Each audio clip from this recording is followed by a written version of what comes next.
Hey, what's up everybody? It's Rox. I'm coming to you today with the Roxicology number 11. So I got a lot of letters. I want to get to as many as I can, so let's get to it.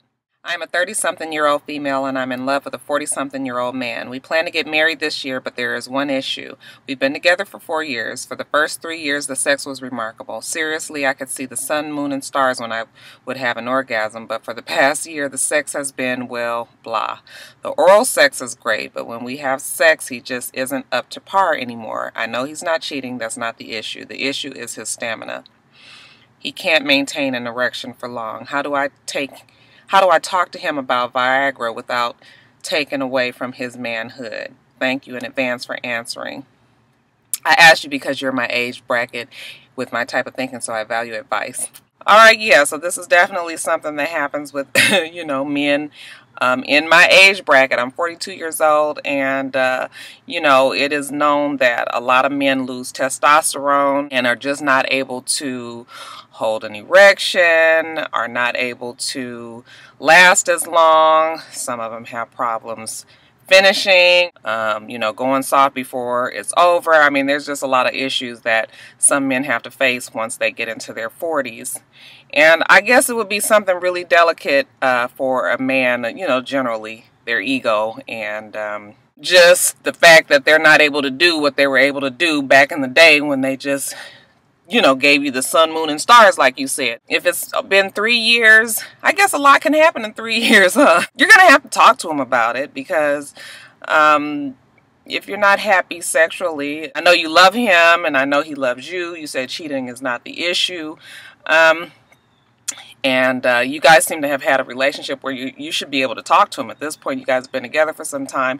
You might just have to go on and bite the bullet and have a discussion with him. Honey, I know that I've noticed that, our sex is a little bit different.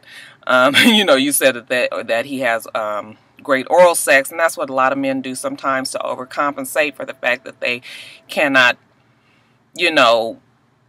regular physical sex, if it's lacking, then they overcompensate somewhere else in the oral sex field. And really, that's not too bad, if you ask me. But if you want to have the whole package, yeah, you're going to have to have a discussion with him. Just as delicately as you can say it. I just noticed that there's been some problems and maybe you should, think about going to the doctor. Because to me, sex is very important in a relationship. And as I get older, I realize that more and more, the way I enjoy sex now is compared to the way I enjoyed sex back in my 20s and 30s is totally different. And it also is difficult because men hit their peak in their 20s, they say, early 20s, and women hit their peak in their 40s. Okay, so you are at the point now where you know what you want it, and you want it right. Okay, so yeah, unless you're going to go get you a 20-year-old, that's going to match your, your sexual appetite, which you're not going to do, you guys are going to have to come to some other kind of conclusion. And in this case, I think it's just going to take you talking to him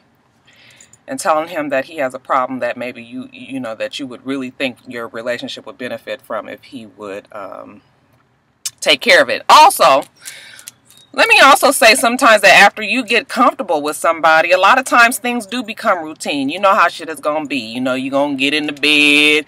You're going to turn your back to him. He going to rub your leg. He going to try to get his hand in between your legs. You going to kind of open him a little bit. You going to roll over on your back. He going to, it's just like everything becomes routine.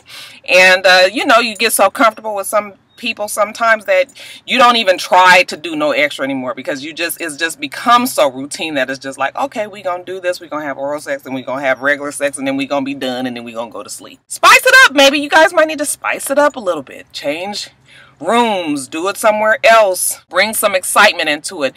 Maybe it could be in his head that is just kind of boring and blah. He might be bored and blah as well. So you guys might need to do some things to try and spice it up if it isn't a medical issue that he's having. So those are like a couple of suggestions that I have for you. Okay, yeah, just you guys communicate. Just communicate what the problem is, and hopefully he'll be receptive to what you're saying. The train is passing. Hopefully you guys can hear me. Hey Rox, I will try to make this as short as possible. I have a big dilemma. It's hard for me to say this because it shows how truly fucked up I have been mentally. When I was in high school, I had a girlfriend that I was in love with. She ended up cheating on me with this other guy, and so being the hothead that I was, I fucked him up on sight. Now that's the fire truck. Even after the ass whipping, he was still talking junk, so I decided to do something worse. I went to his MySpace at the time and took his pictures and started another page using his pictures. I added all gay guys that I knew from school and from other places and started to hit on them through the messages. To make a long story short, it got all around the school that this dude was gay, and he denied it, but no one ever believed him. Well, fast forward to now. I am now 25 years old and I am still using this dude's pictures. I now have them on Facebook. I know it's wrong, but it's entertaining for me. Needless to say, through the years I ended up getting into some shit I thought I would never get into. I started a full-on relationship with another man, but of course we never met. But now this Facebook page is extremely popular. Even got a few celebrity men hitting me up with messages. The biggest problem is this guy whose pictures I'm using is now in my life. He is now saying that he's gay. He claims to be out of the closet. He went away to college and I hadn't seen him in almost 5 years, and now he's back home. We met at a store and we've been cool ever since. Well, now I'm falling for him. I know it's fucked up. He told me he's fallen for me too, but I've done so much dirt using his pictures. I know he'll cut me off if I admit this shit to him. Any advice for me? Now, you know I love y'all, my rock stars and everything, but yeah, you fucked up. I mean, it's really no easier way to put that. You know, the fact that you would start, you know, all this shit with catfishing and using people's, creating false identities and using people's images and so that shit like pisses me off, because why are you doing that? Okay, I understand that you were upset at what happened back in high school. Yeah, you were young and everything, but for you to keep this whole thing up, like, to me, that's like a sickness. You're addicted to entertaining these guys and creating this whole false persona, this whole false reality. It is just not true. And the people who do that catfishing, to me, I don't understand it. Like, to me, it shows that there are some things in your life, maybe. Now, I'm not a psychologist or anything, so y'all don't get to telling me this, but in my view, it shows that it's some things that you're not happy about in your own personal life, so you get to live through this fantasy through the catfishing and creating these false celebrity pages. So you got popularity through Facebook, you got people hitting you up. None of it is true, so you will never be able to really be with these people. You will never be able to have like any kind of reality with them unless you come clean. So now you still using the pictures of this guy. You guys are now kind of dating or thinking about starting a relationship, and you got all this other shit going on with his pictures. It don't make no sense. Why are you doing that? Yeah, he is going to be pissed off if he finds out. If you want to continue this relationship, what you need to do is get rid of that Facebook page, you know, and stop dealing with all these people. And just hope he never finds out about it. Because if you tell him about it, he definitely is going to be through with you. I would be so through with you. I would be so over you. I don't like to be real mean and stuff like this. But, you know, this kind of new shit. See, because I'm too old. Like, this is what a lot of, like, the younger kids, I realize, are doing now. And I can't understand it. So, now, you know I love you. It's all in love, like Michael Jackson used to say. But I'm just trying to tell you that you can't continue on this false image with your, you know, with this guy's pictures and all this stuff and expect to realistically have a relationship with him after you've been using them the way that you have. So good luck with that. I really need your advice. My fiance, whom I live with, has 3 children, 2 girls and 1 boy. The boy is the youngest, ages 12, 10, and 5 from a previous marriage. And to be frank, I don't like his kids. The children live in another state with their mother, so thankfully I only see them a few times a year and during summer vacation. I have really sincerely and wholeheartedly tried to develop a relationship with them, spending time with them, buying them things, etc. But every time I open myself up to them, I get shitted on in the process. When they are with us, they always want to be around me, and they even started calling me mommy out of the blue during one visit, which I was totally uncomfortable with, and I expressed that. They smile on my face, and then they act totally disrespectful once they get back home with their mother. My fiance and I have figured out that they come here to spy on us just to take information back to their mother. During one of the last visits, we noticed that certain pictures of me were missing once they left. Their mother pretty much has the children thinking that my fiance left them to be with me and my child. I have a 5-year-old daughter from a previous marriage, but that's not true. She constantly plots and plays games, putting my fiance in a bad light when the real truth is that they have had problems long before I came around. She constantly cheated on him when they were married, but with both men and women, but she never thought that he would actually leave her because of the children, and now she's bitter. Recently, she finally came out to her family, and she's currently in a relationship with a woman. She has somehow managed to hide all this from her children in order to keep up with the image she's created. And it is a whole lot more, you guys, but you got the gist of that. I wanted to read this letter because I just wanted to say this. You are entitled to feel the way that you feel about his kids, but I always think that when women get in relationships with men who have children, especially young children like that, especially at a difficult age like that, they are a package, okay? If you want to be with him, then you got to deal with the kids, okay? So the fact that you don't like a 12-year-old, a 10-year-old, and a 5-year-old, these kids are young and they're being manipulated by the mom. You guys realize that. And so I know it's easier said than done, but you really should not hold the children accountable for the things that their mother and probably the dad is doing back and forth to them. I mean, their children are just products of their environment. So, you know, you've got to the point where you don't like the kids. You don't really want to deal with the kids. These kids are going to be around for a while, okay? The youngest baby is 5 years old, so you could at least know that for 13 more years, legally, he is still bound to having to take care of these kids. So, you know, they're going to be visiting and being with you and all of that. So my advice to you is, if you really, even with all the other shit that's going on with the mama and what she's telling the kids, and if you guys think the kids are spying on you and all of that, my advice is, if you don't think that you can deal with any of that, then you guys don't need to be together. Okay, that's just what it is. Like, I don't really know how else you're gonna maneuver it. Either that, or you're not gonna, just don't deal with the kids when they're in town. Like, you be at your house and you guys must live together. If you guys didn't live together, then I would just say keep your distance when the kids are around and not be as involved. But I don't see how you could build a relationship with somebody with kids and you don't expect to be involved with their children. Okay, especially when they're that little. It's a sad situation. I know a lot of people, I mean, I have friends that have been in the same kind of issue, and I know it's realistic. I know it's a reality that, you know, you might not like the kids. The kids might be bad as hell, okay? But I just think that, yeah, stepkids are a part of the package when you get with somebody that has kids. And that's why I always say that when you get with somebody that has children, you got to think long and hard about all of it, okay?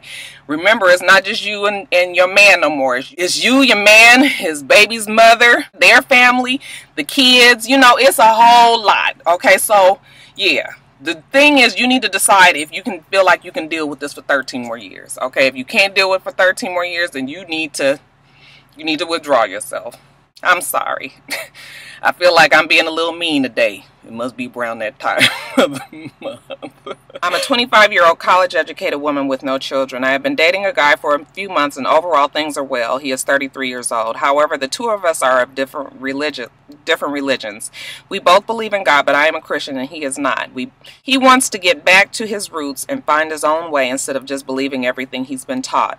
He grew up Catholic, but no longer attends church or practices Catholicism. I was in a long-term relationship with someone who was not a Christian before, and we dated for 2 years, so the fact that he isn't is not a problem. The problem is we have different values, and in this case, I do think that our different beliefs have something to do with it. For example, I am very forgiving because of my belief and extremely family-oriented. He has told me that he does not like his family, and some family he feels that he could never see again, including his mother and father. He has told me that if he were to ever have children, they would not be allowed to meet any of his family. He says that they are a disappointment and he doesn't want to have his children go through any of that. I've asked him why he feels this way, and he says that he can forgive them, but he doesn't want to have anything to do with them besides an occasional visit.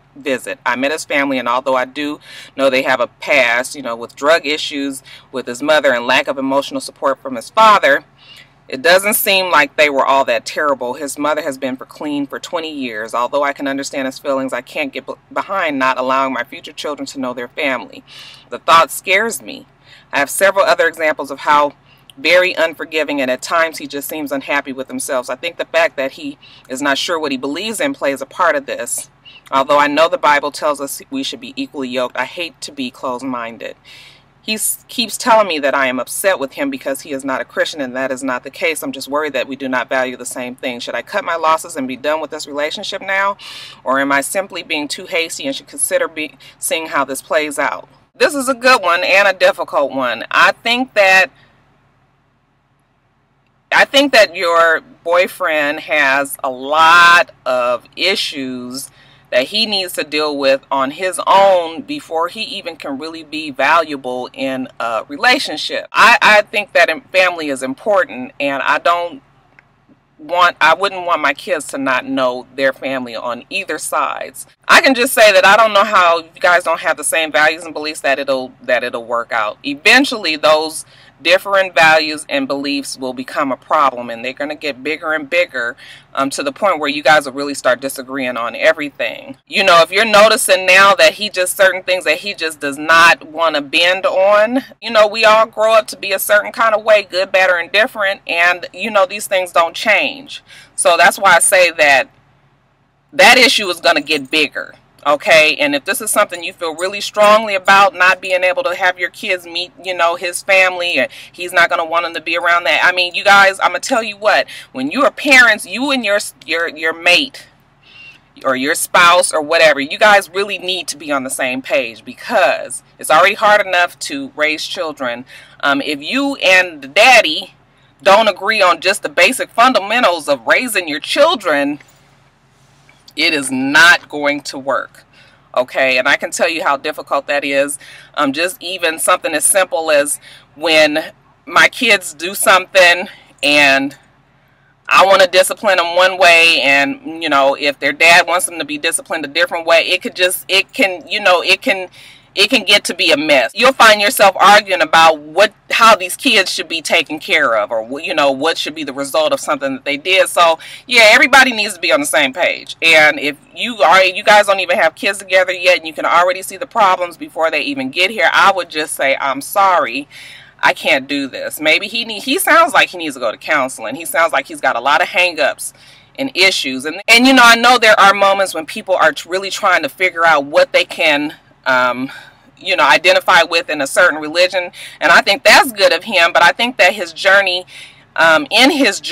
he needs to go in a whole lot deeper and kind of find out why he feels the way he does about so many things, and why he can't seem to get over it. So unless, you know, if you want to stay there with him as he's trying to get through this, then that's fine, but he has to be willing to try to get through it.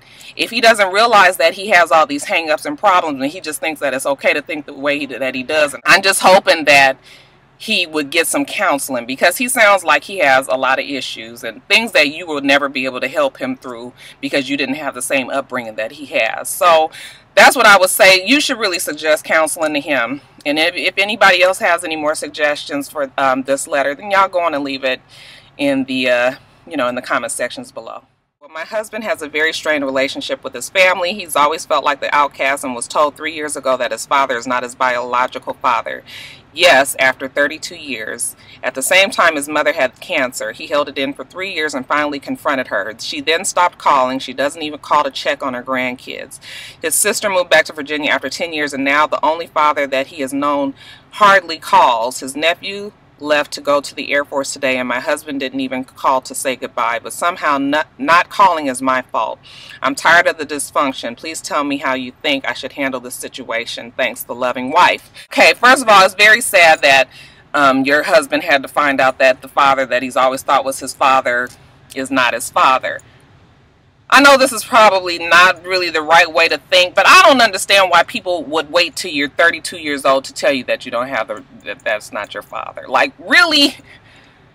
Why are you like, what comes out of that? Like, I know that's probably not the right way of thinking, but I'm just trying to figure out, why would you wait so long to mess up so many people's lives if they were believing this all this time? Just go on and let them continue to believe that this man is their father, because is the other father around? Does the other father want to have a relationship with him? Does the other father even know about him? Do you even know who the other father is? I'm not talking about this situation, but just in general. So I feel a weird kind of way about when people wait till somebody is 32 years old to tell them that they ain't got the right, that's not their dad. Now, I don't know who told him that. Did you say that in the letter. I know a lot of times people want to get shit off their chest when they dying. You know, they get old, they trying to get into heaven. I'm not trying to be funny or, you know, or trying to be flippant about the whole thing. But, you know, a lot of times when people get older, they start wanting to get stuff off their chest because they've been holding on to it for a long time and they have the guilt. And I understand that. But at the same time, he's being held accountable for something that he didn't even do. I mean, kids don't choose to be here, you know? And now all of a sudden the whole family is not talking to him now. The fact that you say that everything is your fault, I'm thinking that it's way more to this story that you left out, and probably because I tell you guys quit sending me these long ass letters. But why do they think it's your fault? Like, what is the history with you and the family for them to think that you've gotten into his head and make him think a certain way, or is the reason why the family is not talking? So I don't really know what else to say. It sounds like the mom is guilty. The dad don't really know what to say. Everybody is just kind of just like, we just gonna stay out of it. Nobody really knows what to say. But like I said, if I don't really know more about the story, then I can't really obviously say. If it is a problem between him and his family, and if they for some reason see you as the focal point of the problem, then I would just kind of try to back myself up out of it and just remove myself from the situation. Let him try to talk to his family.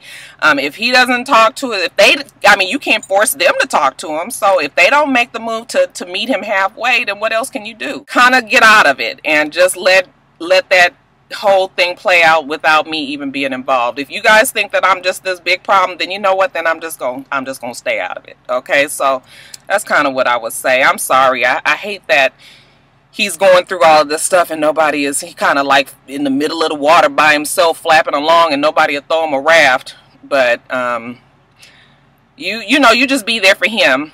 And hopefully his family eventually will come around. Hey Rox, I've known this guy for about a year now. For the past 6 months, we have been talking about getting into a relationship. I'm 19 years old. I go to college and I still live with my parents and they are very strict. The guy is 25 and he is very independent. When we first started talking about being in a relationship, the problem was that I was trapped. We couldn't do things together except sit in the car and talk. I don't do anything else except for school and work. I work full-time and I go to school full-time. He told me that in order for this to work, we have to be able to do things together. I agreed and I had a very serious talk with my parents and they understood. So now he and I can go out whenever. However, now that we are both free to do things together, he doesn't want to. He's always tired or something else is going on. We had planned to go to Disney World, so I took a Sunday off because I'm really trying to get the relationship to work with him. I really like him. That Sunday I called him and he said that he had something to do for a few hours at his job. I'm like, can we still go? He said it's possible. I'm like, it's a yes or no answer. He started to act like a 9-year-old. You know how someone gets nervous, they act out of character. That's how he acts with me. He doesn't act like my boyfriend. Like, you know, a relationship starts all sweet and lovey-dovey. It's not like that. It's whatever to him. I don't know if it's because he hasn't been in a relationship for a while. I don't know what it is. I don't know what to do anymore. I met him a year ago. From the conversations that we would have, it was perfect. He was my dream guy and everything I wanted from a guy, except for now he doesn't act like my boyfriend and I don't know what to do. More to that letter, but I just wanted to read this to you guys too, because I'm just going to tell you that he is not your boyfriend. He was leading you on. A lot of times guys like to play around with our emotions. You are younger, not really that much younger than him, but the fact that your mom and dad were so strict, you obviously are a little bit more green when it comes to relationships. You're not as experienced. What this sounds like to me was he knew that you couldn't do anything back when you couldn't do anything, so he was just like, look, I really want to be with you, but you can't do nothing. So it's like, I really like you, I really want us to work, but you know, you can't even do nothing. Well, now that you can do something, don't you think it's strange that now he don't want to do nothing? It's because he doesn't really want to be with you. Now that you're free and you're able to come and go as you please, now all of a sudden he's all busy and tied up. It sounds like he probably has somebody else around or has somebody else in mind or something like that. I mean, that's just how it sounds to me. It sounds like he used you. He was playing around with your emotions, which is fucked up, but it's what some men do, and women. I mean, this is not a one-way street, but I think he didn't think that you were ever going to be able to get from underneath your parents' thumb, and then once you did, now he was just like, you know, it was like it was the thrill of the chase. Okay, it was fun. The passion was the fact that he couldn't have you. Okay, And a lot of times when you know you can't have somebody, you want them even more. And then all of a sudden when they free, you be like, ah, enough of that. I know you really like him, and but if he's not treating you as if you are his girlfriend, it's probably because he doesn't look at you that way. You're young. There's plenty of other guys around. And I know I say that to you guys often. You guys wouldn't believe how many letters that I get from very young people, young girls especially, which it just breaks my heart, because I know that, you know, when I was that age, I mean, I made a lot of stupid mistakes. I was a late bloomer, and I thought different ways for men, the same like you. Like, I would just kind of take them at face value. I never thought that anybody would lie and you know, play with my emotions or use me or treat me bad or anything like that. So in a way, it feels good to know that I'm trying to help a lot of young girls, but then the opposite part of me just gets like so frustrated, because I hate that as women, okay, because you guys are still young women, that you just, gosh, it just seems like if you could just shake some of you very young girls and out, you would, and let you know that you are worth something better, that you wouldn't, you wouldn't give these men all this license to just do so much bad to you. I mean, gosh, some of the letters I get are so bad. This one is not really bad. I think that you are just not as experienced, and you just don't realize that people play with your emotions. People play with your feelings. You cannot trust everybody with your heart. And this is just going to be a learning experience for you to know that everybody doesn't say what it is, okay? And you just have to protect your heart a little bit more, protect yourself a little bit more, until you know for a fact that this is a viable relationship, that you guys both are on the same page, and that you guys are both moving forward in this relationship together, okay? So leave him alone, girl. Go. I will keep it short and brief as possible. I am a discreet gay male who made some immature choices while I was in my teen years. At the time, I was sexually active with not a lot of men, but a few, and now that I am looking to date and get into a real relationship, my past always comes back up. I find myself explaining what happened back then more than actually dating. Moving forward, I stopped dating and having sexual encounters for a while, but now I'm ready to get back out there. If you were me in this situation, what would you do as far as being judged for my past, and how would you explain and move past it? I think there's nothing that you really can do but just get back out there, you know, just put both feet on the ground and walk forward.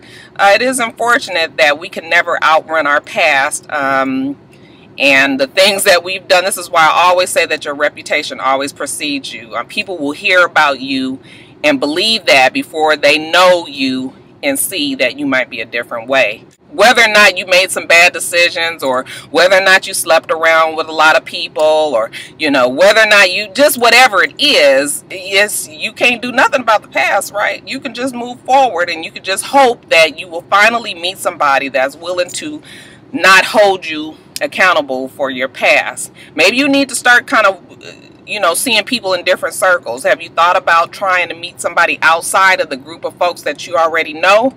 Because if you meet somebody outside of the group of people that you already know, they don't know about your past. And you can I'm not saying that you need to lie to them about your past, but it's like a fresh start. People don't think something about you before you even get to them. So that's really just it. I really wanted to read that letter because usually as women they have this problem, and you know, or really find themselves having to fight about their past, and you know, the things that they've done in the past back when they were younger, sometimes maybe even junior high or high school.